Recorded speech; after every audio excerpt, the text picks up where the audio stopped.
Namaste and welcome.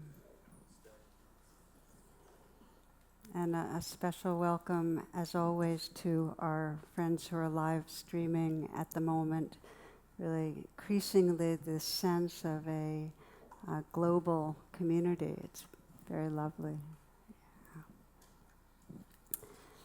I'd like to begin with one of my favorite little pieces from a writer from the New Yorker.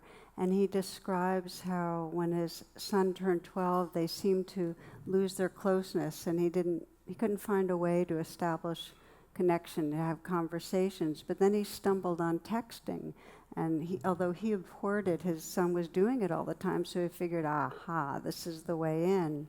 And his son taught him some abbreviations, but as he writes, the one he didn't have to teach me because it was so self-evident was LOL. And I knew right away that it meant lots of love. Because he put it at the end of every message he sent me. So he said it's such a beautiful telegraphic abbreviation of the 20th century. It's like a little arrow of love you can send out to anyone you know. So he describes the next 6 months of his kind of infatuation with instant messaging and its power of emotional transmission, and he sent LOL to everyone he knew. He says his sister was getting divorced, and he wrote to her, "We're all behind you and beside you. LOL, your brother." He said, "My father got ill, and I sent him, healing wishes, LOL." in Canada. Everyone I knew at work, everyone, the guy that lost his job, LOL. So he describes how he happened to be texting with his son one time from the airport, and he was saying how he really hated being away so much, but under some financial pressure and just really needed to travel to make money. They needed as a family, and he signed it LOL. And his son responds, "Dad, what exactly do you think LOL means?" Lots of love, obviously. He says, "No, Dad, it means laughing out loud, And his world kind of crumpled because, he had to go through every message he had sent to everybody, all the LOLs while they were suffering. And so I love that piece, and I also love the undercurrent of the message that we hear a lot about the internet and its way of actually reducing intimacy and decreasing empathy, and that along with the speed of our culture and the stress. And so we're to consider that alongside with a study many of you probably are familiar with, a Harvard study that describes, it's a longitudinal study, they followed people over 80 years, and they discovered the question is what really accounts for people being happy, having health and happiness and well-being.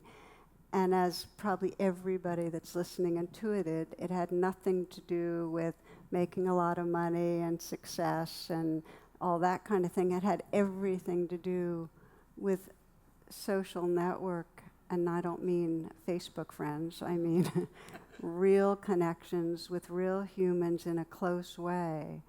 And that's what made the difference. That was more predictive than social class. It was more predictive than genes in terms of health and happiness. So, as I said, it's intuitive that when we have real connection, a real feeling of connection, it feeds our souls. And it's a basic need. One of my favorite stories about Mother Teresa was when a reporter asked her which was the poorest country she had ever been to. And she said, "Well, yeah, I've traveled to a lot of them, and everywhere I go, there's lots of poverty and suffering, and people tell me about their hardships and their struggles." She said, "But the poorest one I've been to is America." What she was really writing, and this is the quote, she said, "There are many in the world who are dying for a piece of bread, but there are many more dying for a little love." The poverty in the West is a different kind of poverty. It's not only a poverty of loneliness, it's a poverty of spirituality. That here we are and we don't feel that intrinsic connectedness with our own beings and with each other and really with the sacred.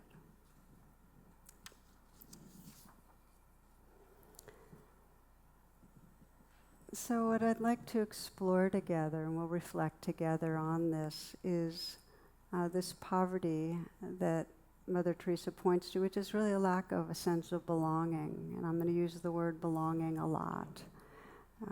The sense of a severed belonging, and how these practices of presence and heart wake up that sense of belonging in a deep way. The poet John O'Donohue says, "Our life's journey is the task of refining our belonging so that it may become more true, loving, good, and free." So we can look at it as a life journey, that we're here and we're in some way trying to become more connected and listening to our inner life and to each other and our world. And we can also sense it as this is also the evolutionary journey of our species, that in a sense, our most primitive expression of our brain and species would be what we might call the limbic or reptilian cluster, fight, flight, freeze. You know, that's what we're operating off of, and that does not foster a deep sense of intimacy. That's the primitive expression, and that as we evolve, and as our brains evolve, we have the capacity to shift from that fight, flight, freeze to what's sometimes described as attend and befriend. Okay, and that's what fosters a sense of belonging. So again, the primitive brain perceives separation, experiences mistrust, and then tries to control and defend and aggress. And then as we evolved, we have this prefrontal cortex that can see past that separateness and see connection and experience empathy and experience our shared situation and care and collaborate. And that more integrated brain can attend and befriend. So I want to read a bit from Albert Einstein, because his way of framing this question of belonging is with the following. He says, "I think the most important question facing humanity is the universe a friendly place? This is the first and most basic question all people must answer for themselves." And so even if this is a familiar reading, you might just ask yourself fresh, do you have a sense of the universe as a friendly place, some intrinsic benevolence? And I'll go on with what he writes. "For if we decide the universe is an unfriendly place, then we will use our technology, our natural resources to achieve safety and power by creating bigger walls to keep out the unfriendliness and bigger weapons to destroy all that which is unfriendly." Some prescience there. "If we decide that the universe is neither friendly nor unfriendly, and that God is essentially playing dice with the universe, our lives have no real purpose or meaning. But if we decide that our universe is a friendly place, then we will use our technology and our resources to create tools and models for understanding that world, that universe. We'll seek understanding, we'll seek connection, meaning. So is this world a friendly place?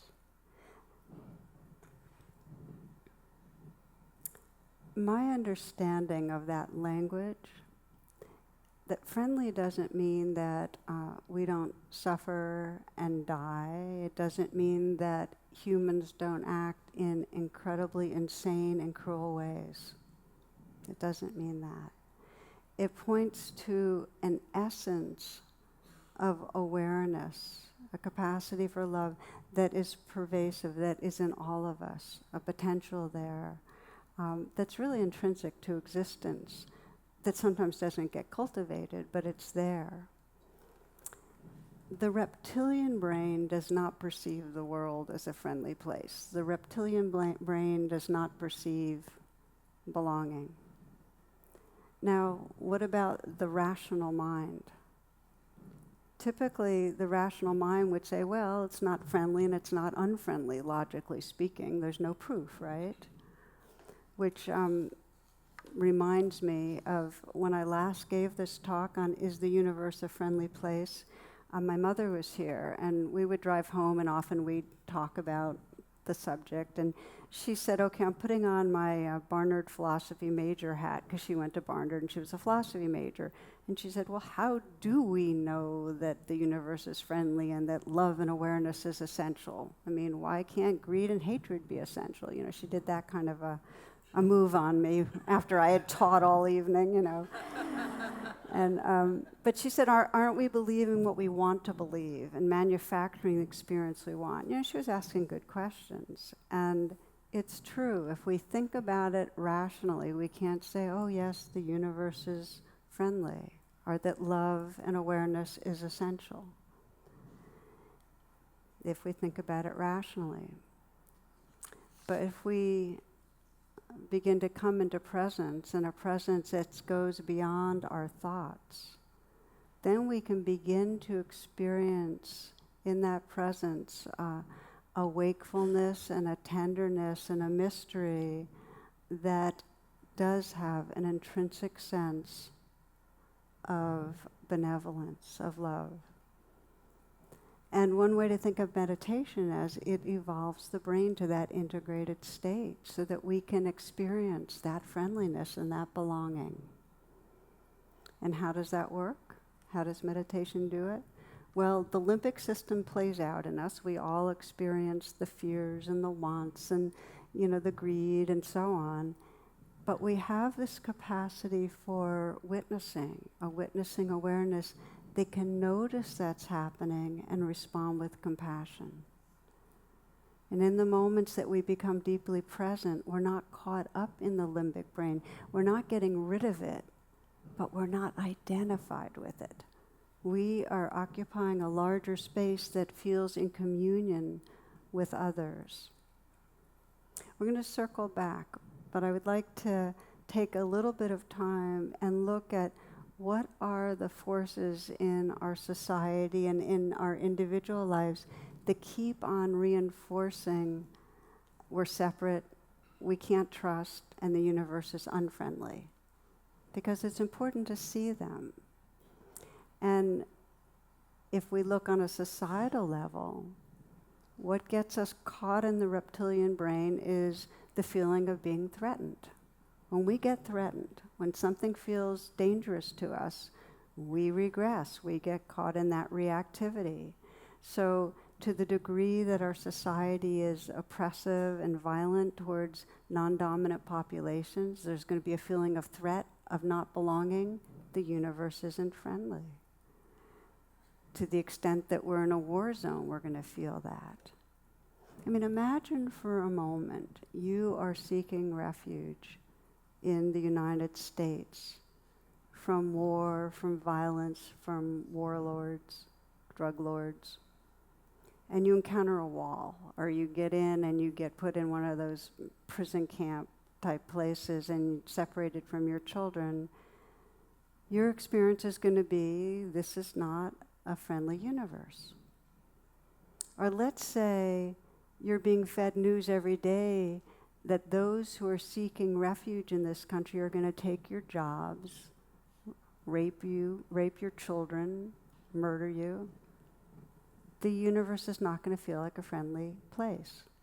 So these are the kind of forces in our current society that keep us in the survival brain versus the more integrated brain that senses belonging. What about our individual life?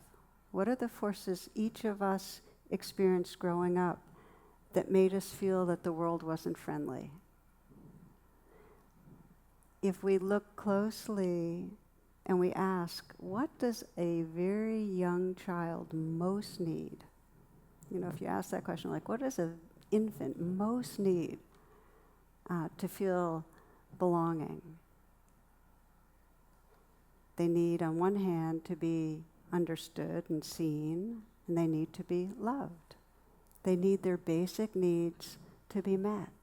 They need attunement. So that to the degree your needs for being understood and loved were met, you had attuned caretakers, you felt belonging. They say that the first 2 years of life is when we really develop either a sense of trust, that this world is friendly, is trustworthy, or a sense of mistrust. And it depends a lot on how much that early attunement was there. Were our basic needs met? And if they weren't, there's what's called severed belonging. We can't trust so well. There was a neuroscientist that did a study with young rat pups, and he'd watch them at play in their cages, and they, like all mammals, a lot of rough and tumble and enjoyable play with each other, and he watched them do that for a number of days, I think 4 days straight. And then on the 5th day, he introduced a minimally threatening stimulus into their environment, a hair from a cat, okay? And he left it only in there for 24 hours. And what happened to the rat pups was that once that hair was there, their playing completely stopped, and it never fully resumed, even after the hair was taken away. So the question is, what happens for us? What's the cat's hair in our life? What is it that feels threatening and stops us from being spontaneous, being at home with ourselves, with each other, feeling that the world's a friendly place? What happens? So there's tons of research that poor attachment, in other words, not getting well-attuned parents, caretakers, that poor attachment leads to addiction, it leads to antisocial behavior, aggression, mistrust, and so on. The scientists have studied how with good mirroring, with good attunement, it actually activates neural development in the regions of the brain that have to do with empathy, that have to do with compassion, and that our capacities for relating intimately with others come out of that. So nurturing is necessary. This kind of attunement and nurturing is necessary for all humans, all mammals, in order for there to be some level of trust and being okay in our world. It's the heart of healing, too. When we later on in our life say, okay, I'm really suffering, we have to find out, how do we start nurturing the parts of us that feel severed belonging? It's there's a whole part of Pinterest that has therapy humor. And there's a parrot on a therapist's couch. He says, I want more than a cracker, but I don't know how to ask for it. And then there's the elephant on the couch that says, sometimes, even if I stand in the middle of the room, no one acknowledges me. Same idea, our basic needs. And then there's this understanding that we really need to feel belonging. It changes everything for us. And in this, there's a story of a man who was lost and was driving in the country, and his car kind of went into a ditch and got stuck in the mud, and finally he walked to a nearby farm, asked for help, and the farmer there said, oh, Warwick can help you get out of the ditch, and this is a little skinny old mule. And the guy looked at the mule and looked at his car, but he said, all right, we'll see. And the farmer's real confident, yep, Warwick can do the job. So that they bring Warwick over to the ditch, and the farmer hitches him to the car, and with a snap of the reins, he shouts, pull Fred, pull Jack, pull Ted, pull Warwick, And the little mule pulls the car from the ditch with very little effort, just woof. The guy's amazed. He thanks the farmer and he pats the mule. And before he left, he said, how come you called out all those other names before you called out Warwick's name? And the farmer grinned and he said, old Warwick, he's just about blind. As long as he believes he's part of a team, he doesn't mind pulling. I love that. You know, it's like if we trust we belong, it gives us access. I mean, that's a fun story, but it gives us access when we feel like we belong really to something very universal, a kind of universal wisdom and love and a feeling of being held up by our universe.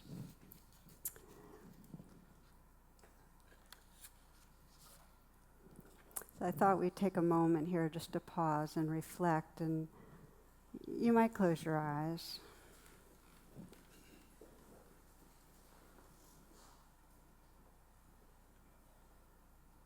You might bring to mind a moment of belonging. See what comes to you, where in some way you felt connected, and it might be in nature recently, or just you were aware of connection. You're aware of being a part of things. Or it might have been a moment of belonging maybe with a young child, where the self-consciousness wasn't there, and it's just that sense of communion, or with a friend, filled with the warmth, cuddling with a partner perhaps, communing, talking openly. Maybe it was a sense of belonging with a spiritual teacher. Might have been with whatever your sense of the divine is. Some moment of belonging.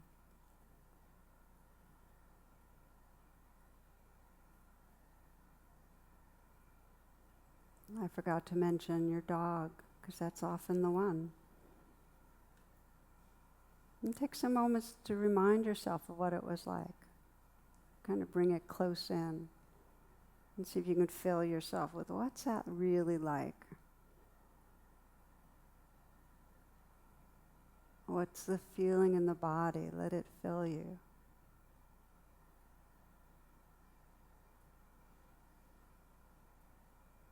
And really, with interest, what's it like? What's meaningful about it to you?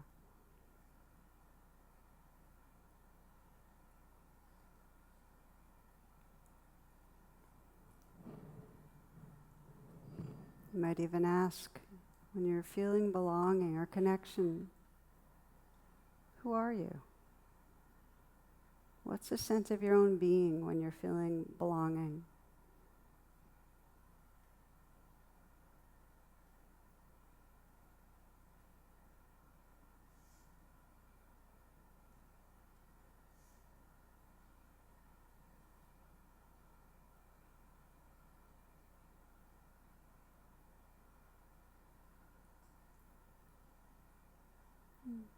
Taking a few deep breaths. Opening your eyes as you'd like. When belonging is cut off, the pathway back is some way of being nurtured. Some way of either nurturing ourselves, being nurtured by someone else.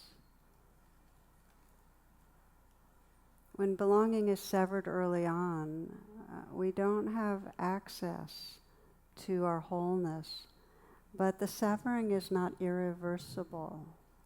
We're incredibly resilient beings, and neuroplasticity is the word that describes how when we then at any point in our life, through our relationships, and as we'll explore through meditation, begin that self-nurturing and nurturing with others, we can reawaken that intrinsic potential for belonging. There's a attachment psychologist whose name is Cozzolino, and he has a line that has very much impacted me. He says, we're not the survival of the fittest, we're the survival of the nurtured. We're not the survival of the fittest, it's the survival of the nurtured. The fittest is, the survival brain, fight, flight, freeze, do it, control it. But it's the nurtured that actually experience that integrated brain and that sense of belonging and the love and freedom that come with that. So the remainder of our exploration together will be, well, when there's been severed belonging, how do we nurture and heal? And unless we're free, unless we're feeling that oneness and communion with the universe or the divine, there's some severed belonging. We're not fully connected. So we all need nurturing. Every day we need it. Okay, a story for you, and this is from Rachel Naomi Remen, one of my favorites, who's a physician and a very wise woman. And she describes a colleague who's the head of the Department of Family Medicine at a great East Coast school, and describes how this doctor had a patient, a homeless woman, and her possessions all fit in a shopping cart, or 2 shopping carts. And once a month she'd climb this hill and lash her carts to the different meters to get up to his clinic, and he'd see her once a month. And her speech was a little rambling, and her clothes were dirty and eccentric, but he's this very kind, respectful man. He wasn't troubled by any of the appearances that presented. Instead, he was really incredibly courteous and present with her. And he'd listen to the details of her difficult life and did what he could to ease her burden. So this would happen once a month. And after he had been seeing her for some time, he became aware that she sometimes came to the hospital on the days that he wasn't there. His staff told him that. And the clinic nurses were puzzled by this because she seemed in a mysterious way to know it wasn't her day to see the doctor. So after they talked to her, they determined that she simply wanted to go to his consulting room. And once she was there, she didn't go in, but she would stand on the threshold and slowly and deliberately place her right foot inside the empty room, and then withdraw it again and again. And after a while, she'd be satisfied and she'd go home or go away. And Rachel writes, in the places where we are seen and heard are holy places. I think that's so beautiful. The places we are seen and heard are holy places. We each need those holy places. We need them with each other, and we need to create that kind of space of presence for our inner life. And this is what to me is so empowering about meditation. I sometimes think of it as a spiritual reparenting. That we all have some severed belonging, but we can heal that if we learn how to offer mindfulness and kindness inwardly to the parts of ourselves that feel rejected in different ways.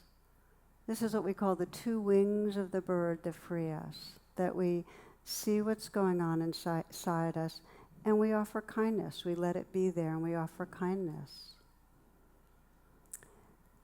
For myself, right now I'm in a season where there's a lot of activity, a lot of things stirring, and it's several things that are really challenging and that actually bring up, a lot of, reaction in me.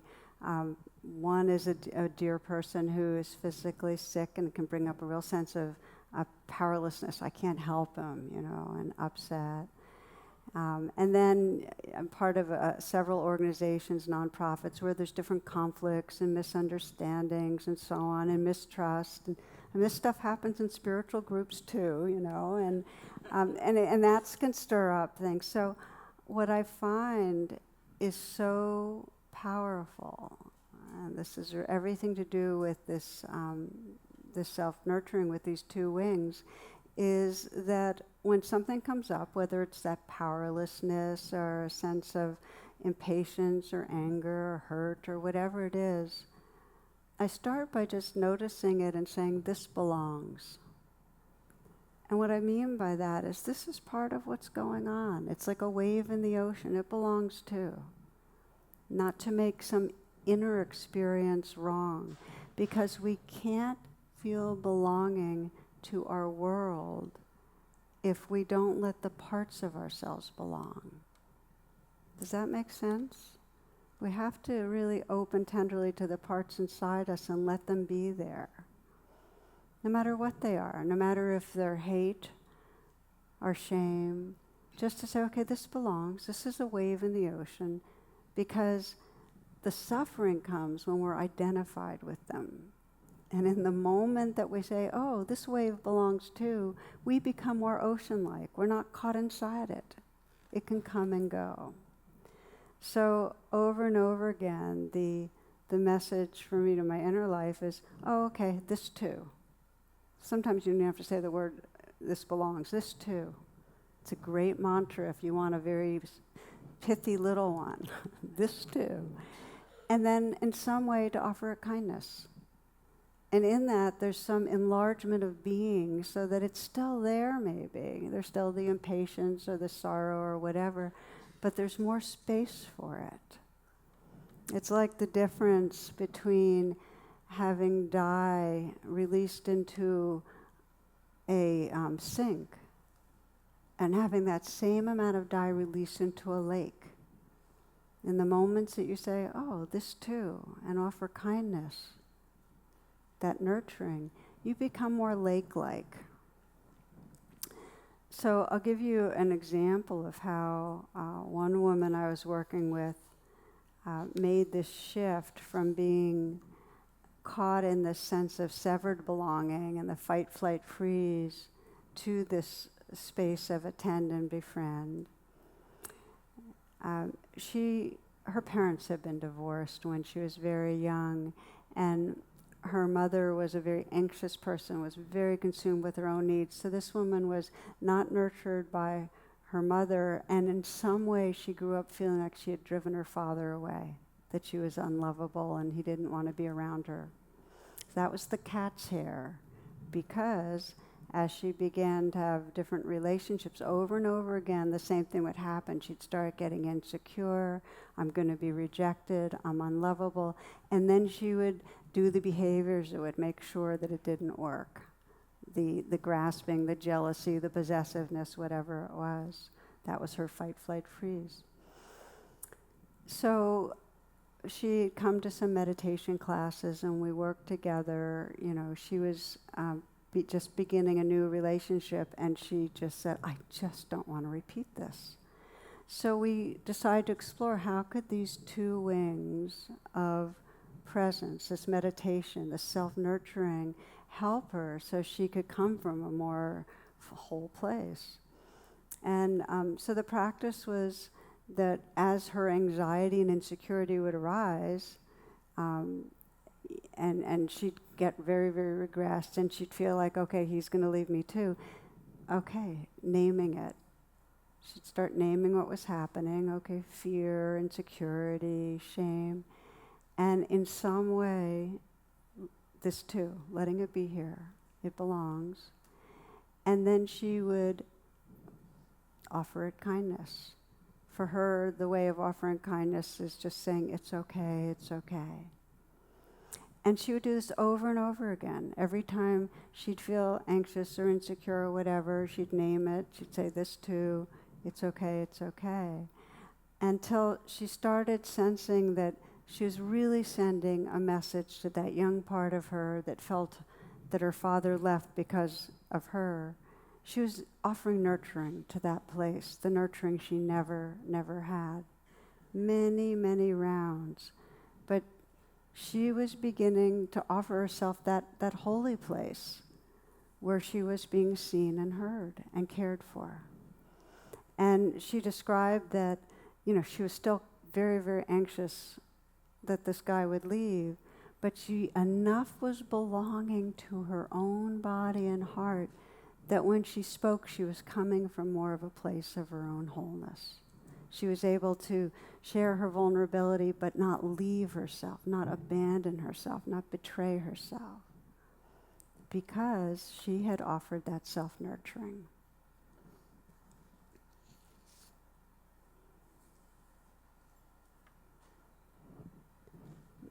this is the potential of the two wings of mindfulness and compassion, that to heal that place of severed belonging. And the more we practice that, and we begin to trust our belonging, the more we start looking at the world and feel a trust for other beings, that there's friendliness in the world. I have a friend who's a Sikh. He wears a turban, and he's got a big gray beard. I've known him, now for like 40 years, a long time. And since 9/11, it's been really scary for Sikhs because they get merged with Muslims, and then all of them have this sense of, I am now considered the enemy, a terrorist, a bad guy. So for this friend of mine, he had typically moved through the world as a Sikh, somewhat self-conscious and somewhat feeling like an outsider because he looks very different from others, whereas, just wearing the turban itself. Lives in Southern Virginia. There's not many people like him that look like him around. But after 9/11, he realized he had to get more, really had to take care of himself in a different way. And he really started drawing on the practice of meditation to bring much more presence with what's going on inside him. And then began to just assume, okay, there's going to be some people that are seeing through their lens of bigotry, but most people are friendly. They can see my humanity. And that became what he led with. That he felt his inner belonging. He did the self-nurturing. People can see my humanity. He describes about 5 years ago, and again, Southern Virginia, he stopped at a Lions shopping center. He had never been to one before. And his old habit of mind kicked in, that he was in a part of this world that was going to be hostile towards him. And he said, no, friendly. And so there he is, and he's in the checkout line, and the clerk says to him, smiles, and says, you have a Lions card, don't you? And he said, a Lions card? Oh, she said, it saves you all sorts of money. Then she looked at the guy behind him. He said, hey, hon, can you loan this guy a card? The guy behind him says, oh, yeah, sure, and digs into his pocket and hands my friend a card and uses the card. He left, and he got outside of the shopping center, and he had tears in his eyes because there really is a potential for friendliness and goodness and understanding, and it's so easy to overlook it. And when we assume it and allow it to be there, it actually draws it to us. And there's an understanding that the moment we change our perception, our biochemistry changes. When we start feeling more belonging inside us, and we start feeling the world, we belong to our world, that change in perception changes our energetic frequency. Now, some of you might be wondering, yeah, but the dangers and the biases are real. There is danger. And it's true.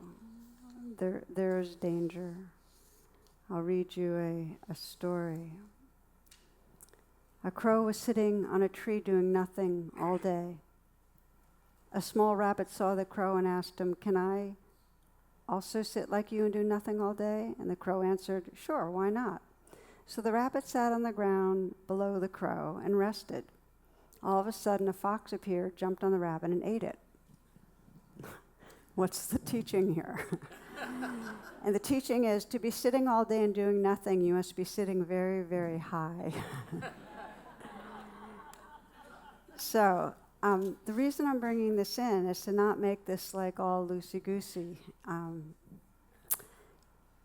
There is danger in this world. Our limbic system's here for a reason. If we didn't have it, if we didn't have fear, we'd be brain dead. We need to be able to protect ourselves. So this isn't about saying, oh, the world's a friendly place, and like the rabbit sitting on the ground. And the more that we begin to nurture ourselves and nurture each other, the more it actually brings a sense of peace and love and harmony to the world. We can evolve this world. So it's a both and. Yes, we need our limbic system, and yes, we need to light up and awaken our frontal cortex and this integrated brain and this open heart. We need both. And as we get mature, we find that it's not, we can live with both. So the last little piece I want to go over with you is we need to nurture ourselves. We also need to dedicate to more consciously nurturing each other, because every one of us forgets. It's as if, as the writer Arne Garborg wrote, he says, to love someone is to learn the song in their heart and sing it to them when they have forgotten. We need to nurture each other. There's one story I've always loved of an African tribe that has this ritual that when someone violates the rules or customs, behaves in a way that creates separation, acts out of mistrust, they call together a gathering of all the members of the tribe. They form a big circle. That person's in the middle, and everyone in the tribe tells that person what's good about them. Stories about the good, kind, and generous things that they did in their life. And this ritual recitation can last for days. And when it's over, everyone celebrates as the person feels their belonging again in the tribe. The belonging was never not there, but they had forgotten it. We remind each other that we belong. That's the possibility. We can do it in informal ways with each other. We can meditate on remembering the goodness of each other and letting them know. And we can send our heart prayers, and we can, in action, give the hugs and the smiles and the mirroring that makes a difference. And we can do it in more structured ways. We can belong, as many do in this community in Washington, to a spiritual friends group where they meet every other week and meditate and then share together and offer that kind of presence and support. And it happens in 12-step groups, and it happens in therapy groups, and in this community again, it happens in our affinity sanghas, the LGBTIQ and the people of color sanghas, that nurturing. We need it. We all need it. A more recent story that I heard about, this is in Zimbabwe. They've had many generations of psychological trauma, and it turns out a tremendous amount of depression, and it's in this country of 16 million people, there are 12 psychiatrists. And just think of those numbers for a moment. And so what happened was they're looking for, well, what do we do with this growing amount of mental illness and severe depression? And one of the psychiatrists came up with an idea called the friendship bench. And what he did was they trained grandmothers in what they called evidence-based talk therapy, but was also mixed with all the local culture, so that it had the formal training they received worked together to incorporate Shona concepts of opening up the mind, uplifting, and strengthening the spirit. And these 400 trained grandmothers in all these, let's see how many different, 70 communities. They say in 2017 alone, 30,000 people were helped. They'd have these friendship benches, and they would sit down with people on these benches and mostly just listen and hold a space. Create that holy place where another is listened to and felt and seen and cared about. They nurtured them. And there's been a tremendous a tremendous kind of healing that's gone on. And what I love is they described how the grandmothers themselves don't get burned out because that sense of belonging to something larger and making a difference keeps them resilient. I share these friendship benches, because in a deep way, this is the kind of wisdom that can change our world. It's the opposite of the kind of policies and decisions and leadership that comes from the survival brain that's all about building walls and attacking. This is coming from the awake heart mind that says, let's create friendship benches. Informally and formally, let's create spaces for each other that nurture. We're not survival of the fittest. We're survival of the nurtured. And the more we nurture, the more this world actually becomes a friendly place. We know our belonging. So we're going to close with a little practice on self-nurturing. Take a moment to adjust how you're sitting, make yourself comfortable.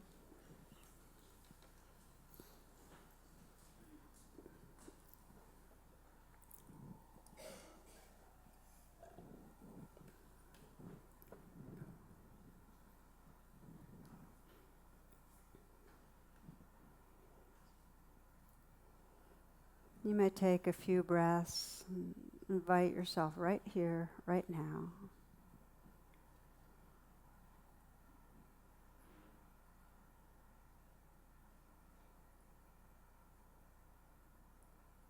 And then choose, as you scan your life, an area where you might be having some difficulty, where some emotional reactivity comes up that's painful.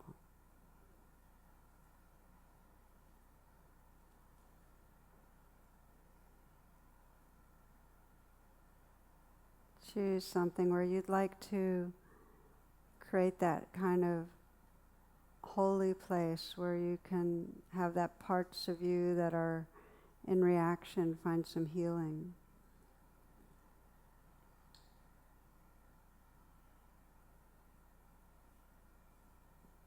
And as you land on something that's going on, maybe with another person that's conflictual, or maybe something where you're down on yourself, something that's scaring you, something that's bringing up sadness.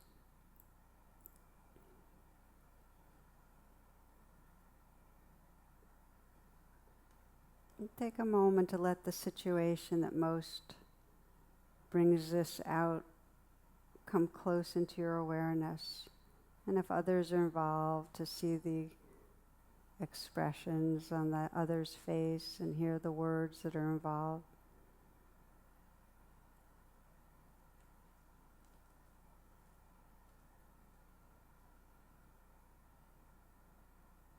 Sensing what's the worst part of this for you, what you're most afraid of or upset by.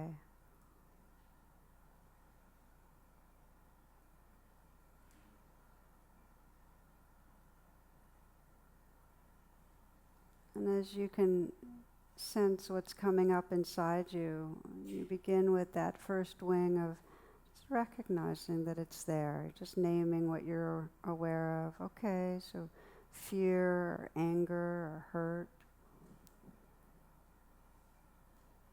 And you might in some way just say, well, this belongs, this is part of me right now. It's a wave in the ocean. So you're being respectful that this is here, this too. And just notice what happens when in some way you give it some space, you let it be here.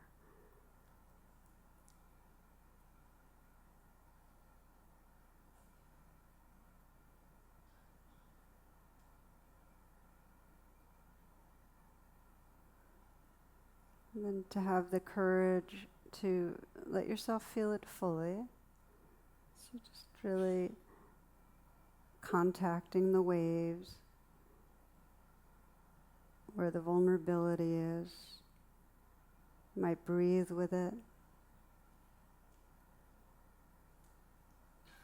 I find that part of keeping company with a part of myself that helps a lot when I put my hand on my heart, because it's like some larger, more awake, more evolved consciousness in me is like keeping company with the part of myself that needs nurturing.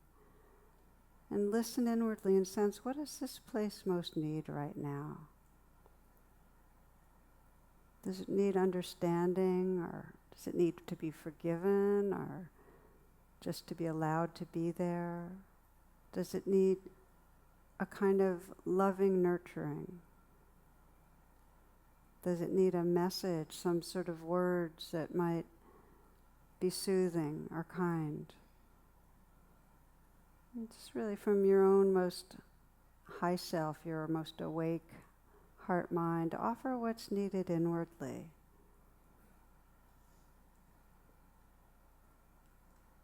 We sometimes call it our future self, that which is really evolving. Just to offer what's needed.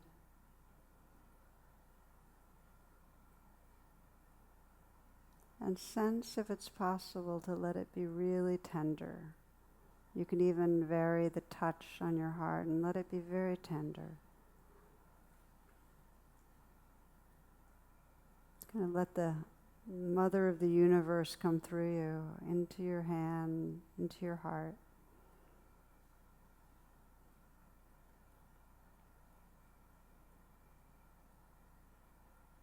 See if you can let it in, let that warmth bathe the vulnerable place. Sending the message of kindness, it's okay.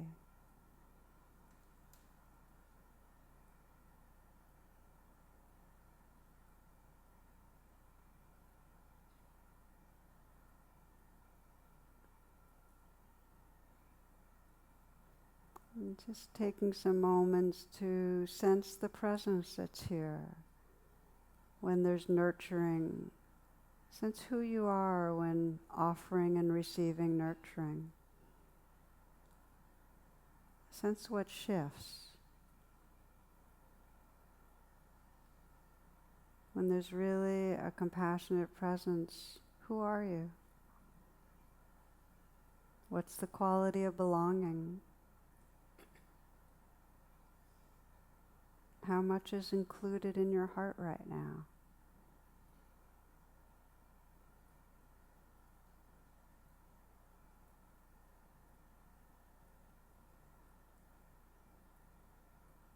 You might let another person in your life come to your mind, someone that you can include in this heart space right now as we close tonight. Sense like the friendship bench that you're bringing presence to this other person, kind of with them. Presence to where their life might be difficult, where they're hurting.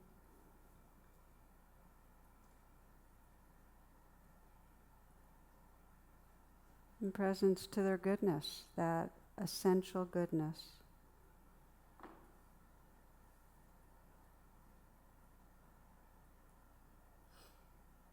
To sense how you're creating on that friendship bench this holy space for that person to feel nurtured. Just letting some expression of your loving flow into that person through words, through a look, through touch, and sense them receiving it.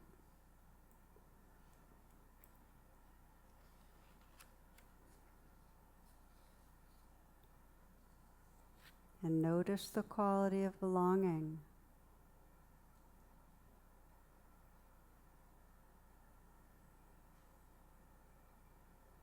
That emerges.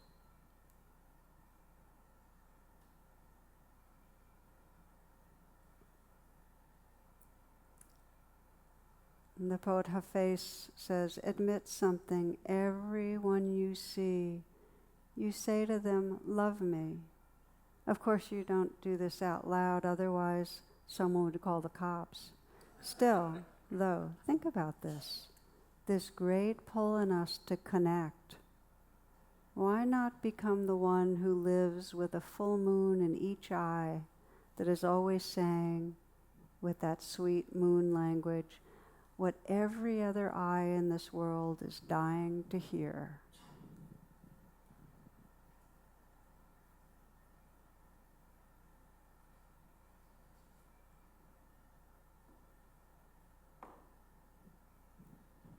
Namaste, and thank you for your beautiful presence.